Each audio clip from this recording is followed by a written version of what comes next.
हरे कृष्णा।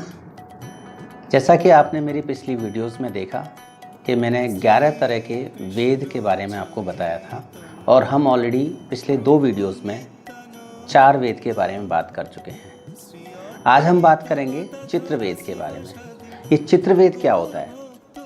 चित्रवेद का मतलब है कि यदि आपके घर में या आपके ऑफिस में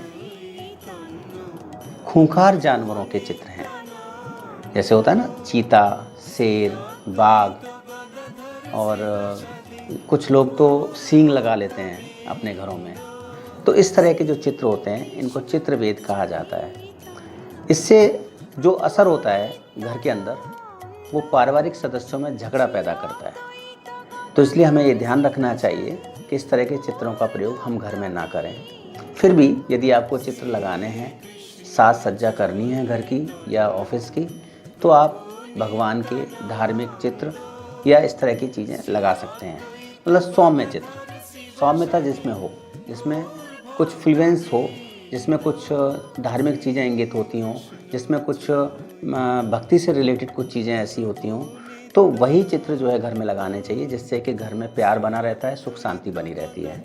अब हम आगे चलते हैं। ना देखने योग्य वेद। जैसा कि नाम से ही पता लग रहा है कि ऐसी चीज़ जिसको देखने से कोई प्रॉब्लम होती हो, जैसे कुछ मकान या कुछ ऑफिस या कुछ बिल्डिंग्स इस तरह की होती हैं जो काफ़ी सूनी रहती हैं या डरावनी रहती हैं या कुछ अंधकार में बनी होती हैं या वहाँ पे ज़्यादातर अंधकार रहता है। तो ऐसी जगहों को कई बार देखने से या उन जगहों में रहने से या उन जगहों के पास से गुजर जाने से कुछ न कुछ अप्रिय घटनाएं या अनहोनी घटनाएं होने की संभावना रहती है। तो इसलिए इसको न देखने योग्य वेद कहा गया है। इसके अलावा जब हम बात करते हैं, आपका कितना हो गया? 4 वो थे, 2 ये हो गए। अब आ गए आपके 7वां वेद। 7वां वेद है मतलब वृक्ष वेद। अब वृक्ष वेद क्या है? जैसा कि नाम से पता लग रहा है कि पेड़ के कारण, किसी वृक्ष के कारण। तो मान लीजिए आपके वृक्ष का गलत जगह लग जाना या उसके गलत जगह होना, तो उसको वृक्ष वेद कहते हैं। जैसे मान लीजिए आपका कोई प्रवेश द्वार है घर का या ऑफिस का और वहाँ पर कोई पेड़ है, तो उस पेड़ की छाया उस प्रवेश द्वार पर नहीं पड़नी चाहिए, पहली बात। दूसरी, उस घर की छत पर या उस ऑफिस की छत पर या उस इमारत की छत पर वो वृक्ष की छाया नहीं होनी चाहिए। इसको वास्तु दोष माना गया है और ऐसे दोष की वजह से घर में बरकत रुक जाती है, यानी घर में जो आर्थिक स्थिति की समस्याएं हैं वो पैदा हो जाती हैं। इसके अलावा हम बात करेंगे नेक्स्ट वेद के बारे में, उसका नाम है पंक्ति वेद। पंक्ति वेद क्या होता है? जैसे मान लीजिए 2 कमरे हैं और दोनों कमरे आपस में जुड़े हुए हैं। किसी भी मकान में 2 कमरे हैं और आपस में जुड़े हुए हैं, तो उसके सामने यदि एक ही खंभा है तो उसको पंक्ति वेद कहा जाएगा।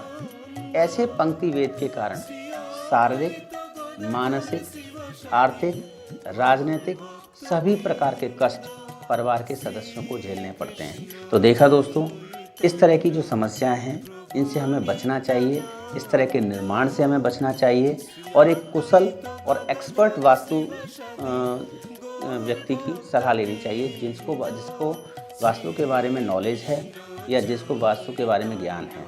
ठीक है दोस्तों, तो मैं उम्मीद करता हूँ कि आपको ये वीडियो पसंद आया होगा और आप जो है इसके लिए जब कभी भी कोई प्रश्न आपका वास्तु से रिलेटेड होगा या ऐसा लगता है कि आपका कोई निर्माण कार्य कुछ ऐसा गलत हो गया है जिसके बारे में आप सलाह चाहते हैं, तो आप मुझसे प्रश्न कर सकते हैं और मैं आपको जवाब दूंगा।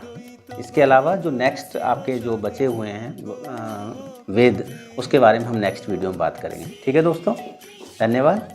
हरे कृष्णा।